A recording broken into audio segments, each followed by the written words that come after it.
Hi guys!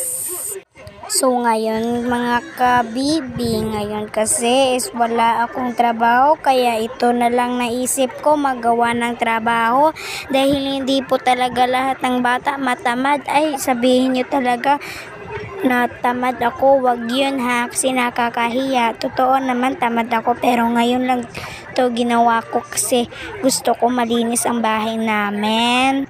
O diba, ano ka dyan?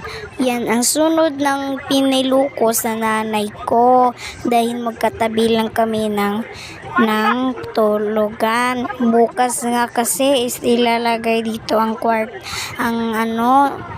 katri dito sa kwarto namin. Ang isinod ko naman ngayon is ang habol ng Ate Precious ko. Hindi ko po talaga inikalang kung kaya ko to pero ikinaya ko na lang.